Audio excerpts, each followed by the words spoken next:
नमस्कार दोस्तों, एक बार फिर से स्वागत है आप सभी का ऑल अबाउट कार्स चैनल में। मेरा नाम है हर्षित एंड सबसे पहली बात आप सबको मैं बहुत बहुत शुक्रिया अदा करता हूं कि आपने हमारे नए चैनल को इतना सपोर्ट करा कि हमारे चैनल ने कल 1 मिलियन व्यूज कंप्लीट कर लिए दोस्तों। जो चैनल मैंने लगभग जनवरी में स्टार्ट करा था उसने इतनी जल्दी 1 मिलियन व्यूज कंप्लीट कर लिए। तो आपका सबका बहुत बहुत थैंक यू कि आपने नए चैनल को इतना प्यार दिया एंड ऐसे अपना प्यार बनाए रखा, क्योंकि आपके लिए हम जबरदस्त कंटेंट बनाने की पूरी कोशिश करते रहते हैं। अब दोस्तों क्योंकि 1 मिलियन स्पेशल वीडियो है तो आज कुछ वीडियो में कुछ जबरदस्त बातें होनी चाहिए। तो मैंने 5 ऐसे रीजंस निकाले जिस वजह से फ्रॉन्क्स आपको परचेज करनी चाहिए ओवर बलिनो या फिर ब्रेजा। अब ये तीनों गाड़ी ये सब 4 मीटर में आती है, सबकी लेंथ जो है 3995 है। तो उस वजह से ये तीनों गाड़ियां आपस में काफी ज्यादा चर्चा में रह रही है। काफी लोग कंफ्यूज है कि किसको बलिनो चाहिए, किसको ब्रेजा लेनी चाहिए, किसको फ्रॉन्क्स लेनी चाहिए। अब क्योंकि मैं फ्रॉन्क्स का ओनर हूं, लगभग 2800 किलोमीटर गाड़ी चल चुकी है, 1.5 महीना हो चुका है गाड़ी परचेस करे हुए। तो अब बहुत करेक्ट टाइम है एंड मैंने अपने कुछ सोच समझ के कुछ ऐसे 5 पॉइंट भी लिखे हुए इस मोबाइल में जो आपको पूरे समझाने वाला हूं कि मैं क्यों समझता हूं फ्रॉन्क्स को ज्यादा बेटर गाड़ी इन कंपैरिजन टू बलिनो या फिर ब्रेजा। तो स्टार्ट करता हूं अपने सबसे पहले पॉइंट से। सबसे पहला पॉइंट जो निकल कर आता है, fresh look and much sportier look in comparison to Baleno या ब्रेजा। अब आप सभी को पता है कि जो फ्रॉन्क्स का लुक है वो है ग्रैंड विटारा या फिर जो बाहर एस क्रॉस आती है उससे इंस्पायर्ड आती है।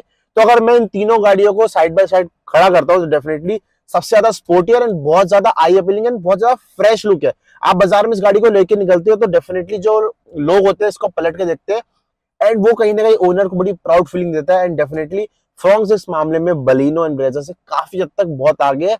कहीं से भी डिजाइन इसका ओल्ड फैशन लगता, आगे से ले लो पीछे से ले लो, कहीं से भी गाड़ी बुरी नहीं लगती है।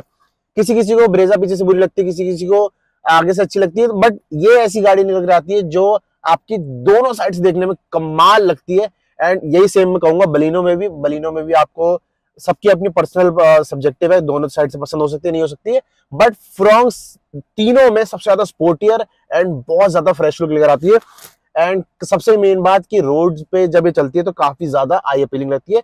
तो ये सबसे बड़ा रीजन था फ्रॉन्क्स को परचेस करने का ओवर ब्रेजा एंड बलिनो। अब दोस्तों अगर दूसरे पॉइंट की बात करूं तो वो आता है ground clearance comes at a much less cost and ज्यादा फीचर्स। अब मैं ऐसा क्यों कह रहा हूं आपको बताता हूं। लगभग जो मेरे पास वेरिएंट है डेल्टा प्लस वो लगभग ऐसी 10.2 10.3 के आसपास ऑन रोड आ जाता है।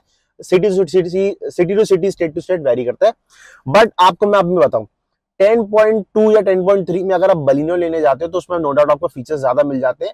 बट आज के टाइम में इंडियन रोड्स का जो सिनेरियो जहां पे इंडिया पूरा बन रहा है तो उस वजह से आपको ग्राउंड क्लियरेंस जैसी चीज तो चाहिए। वहां आपकी फायदा आती है फ्रॉन्क्स, क्योंकि इसमें 190 एम का ग्राउंड क्लियरेंस आता है। अब काफी लोगों को लगता है कि भाई ग्राउंड क्लियरेंस इतना मेजर फैक्टर प्ले नहीं करता, बट दोस्तों इससे आपको गाड़ी चलाने का जो कॉन्फिडेंस होता है, जैसे बहुत जगह खराब रोड होती है वहां एक बार को हैचबैक वाला बंदा सोचेगा कि भाई गाड़ी उतारे ना उतारे, बट अभी तक 2800 किलोमीटर चलाने के मेरे एक्सपीरियंस में भाई मैंने धड़ल्ले से गाड़ी जहां मुझे लग रहा है कि गाड़ी उतर सकती है वहां आराम से उतार दी। जहां मैं पहले अपनी i20 नहीं उतार पाता था, मुझे डर सा लगता था कि गाड़ी नीचे से लग जाएगी, वहां इस गाड़ी को मैंने बहुत आराम से उतारा। तो जो आपकी हेडेक रहती थी कि गाड़ी नीचे लग जाएगी वो खत्म हो जाती है। एंड जो दूसरा पॉइंट इसमें मैंने जोड़ रखा है कि ज्यादा फीचर्स मिलते हैं। अगर आप अब 10.2 में इसको ब्रेजा से कंपेयर करो तो सबसे मेजर बात आपको आगे का जो एलईडी सेटअप है वो इसमें ज्यादा देखने को मिल जाता है। साथ ही साथ जो स्क्रीन है वो भी आपको स्मार्ट प्ले प्रो मिल जाती है, उसमें आपको जो स्मार्ट स्टूडियो पुरानी वाली आती है वो सब आती है। तो आपको जो ये सब चीजें हैं जो फीचर्स एड ऑन है मिल जाते हैं। तो इस वजह से फीचर रिच गाड़ी है। और सबसे मेन बात, जो सारे features day to day life में चाहिए होते हैं वो आपको फ्रॉन्क्स में मिल जाते हैं। वो कहीं ना कहीं आपकी ब्रेजा में मिसिंग है एंड वो कहीं ना कहीं बलिनो में आपको फीचर्स तो पूरे मिल जाते हैं, बट जो मेजर चीज है ग्राउंड क्लियरेंस जो आज के टाइम में बहुत जरूरी है। मुझे पर्सनली ऐसा लगता है आप बहुत ही ज्यादा अर्बन सिटी में रहते हो तो फिर तो आप बलिनो सोच सकते हो, बट मेरे जैसे जो टायर 2 टायर 3 सिटीज में रहते हैं जहाँ पे रोड्स बहुत ज्यादा बन रही हैं, बहुत ज्यादा खुदाई वगैरह का काम चल रहा है, तो उस केस में ग्राउंड क्लियरेंस बहुत मेजर फैक्टर मेरे जैसे बंदे के लिए तो करता है। तो इस वजह से मैंने फ्रॉन्क्स चूज करी ओवर ब्रेजा या बलिनो। अब जो तीसरा निकल कर आता है वो निकल कर आता है दोस्तों 1.2 litre engine is sufficient for city and also less costly than 1.5 litre. अब जो इंजन वाली बात है वो बलिनो से कंपेयर करनी बगैर, क्योंकि दोनों में सेम है, बट मैं यहाँ पे कंपेयर कर रहा हूँ ब्रेजा से।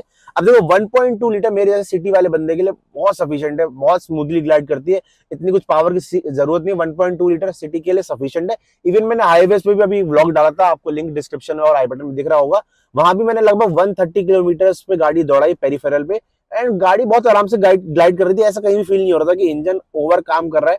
लगभग 3000 आरपीएम के आसपास आराम से गाड़ी 120 तो आराम से चली जा रही थी। 90 जो है वो लगभग 2800 आरपीएम के आसपास चली जाती है। तो मेरे हिसाब से गाड़ी ठीक ठाक काम कर रही है। एंड 1.2 लीटर आपका सस्ता भी आता है, क्योंकि 1.5 लीटर में ज्यादा टैक्स भी लग जाते हैं। तो उस वजह से मुझे लगता है कि 1.2 लीटर लेना ज्यादा समझदारी का काम है। आपका ग्राउंड क्लियरेंस भी मिल जा रहा है, साथ ही साथ आपकी जेब पे भी कम भारी पड़ रहा है।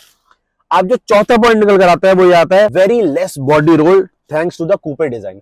अब दोस्तों आप सभी को पता है, जब भी अगर एसयूवी की बात आती है तो बॉडी रोल की कहीं ना कहीं बात आ जाती है। तो उस वजह से कभी काफी लोग जो होते हैं परेशान रहते हैं कि भाई बॉडी रोल गाड़ी में आ रहा है तो चलाने में उतना मजा नहीं आ रहा है। बट दोस्तों यहाँ पे गाड़ी का यही बेनिफिट आ जाता है कि ये गाड़ी जो है कूपे डिजाइन में, ग्राउंड क्लियरेंस तो उठा हुआ है बट आपकी गाड़ी से पीछे स्लोपिंग रूफ है। तो उस वजह से आपके जो एरोडायनेमिक्स होते हैं वो गाड़ी के बहुत ज्यादा बेटर हो जाते हैं। उस वजह से आपकी राइड हैंडलिंग जो है वो एक हैचबैक की तरह हो जाती है, बट आपकी जो परफॉर्मेंस है और आपका जो कंफर्ट लेवल है वो एक एसयूवी लेवल का हो जाता है, जिस वजह से आपके जो पॉटहोल्स वगैरह पे बहुत इजीली ग्लाइड कर जाती है। और साथ ही साथ अगर आपको हाईवेज पे हाई स्पीड भी मेंटेन करनी है तो भी उस केस में गाड़ी कोई भी दिक्कत नहीं देती, बहुत आराम से कॉर्नर कटिंग वगैरह सब हो जाती है। तो इस वजह से मुझे फ्रॉन्क्स ज्यादा बेटर लगी इन कंपैरिजन टू बलिनो या फिर ब्रेजा। जो लास्ट थिंग आती है सबसे इंपॉर्टेंट, की जो चीजें आपको 10.2 में बलिनो या फिर ब्रेजा में मिसिंग है वो सारी आपको 10.2 में फ्रॉन्क्स कंप्लीट करके दे रहा है। आपको बलिनो में 10.2 के प्राइस में ग्राउंड क्लियरेंस का इशू मिल रहा है, वो आपको फ्रॉन्क्स पूरा करके दे रहा है। अब 10.2 लगभग 10.9 के आसपास VXI आता है ब्रेजा का। 10.8 के प्राइस में आपको अच्छी स्क्रीन देखने को नहीं मिलती ब्रेजा में, साथ ही साथ आपको एलईडी सेटअप नहीं मिलता, वो सब भी आपको फ्रॉन्क्स में मिल जाता है। साथ ही साथ ग्राउंड क्लियरेंस तो मिल ही रहा है। तो इस सारी पूरा ये सारा तामझाम दिमाग में कैलकुलेट करने के बाद दोस्तों फाइनली फैसला करा कि फ्रॉन्क्स की तरफ जाना चाहिए। एंड अब तक जो डिसीजन दिमाग में बनाया था वो तो अभी तक ठीक जा रहा है। बाकी आगे आपको अपडेट करते रहेंगे कि फ्रॉन्क्स कैसी है। एंड आई होप आपको जो वीडियो है थोड़ी सी हेल्पफुल होगी कि आप एक फर्म डिसीजन बना पाए कि आपको फ्रॉन्क्स लेनी चाहिए, ब्रेजा लेनी चाहिए या फिर बलिनो लेनी चाहिए। टिल देन दोस्तों मी हर्षित साइनिंग ऑफ। किसी वजह से वीडियो पसंद आई लाइक करें, पसंद नहीं आए तो डिसलाइक करें। जो भी आपके थॉट्स है आप कमेंट सेक्शन में बता सकते हैं। Till than me Harshit signing off. Keep smiling, keep rocking and drive safe.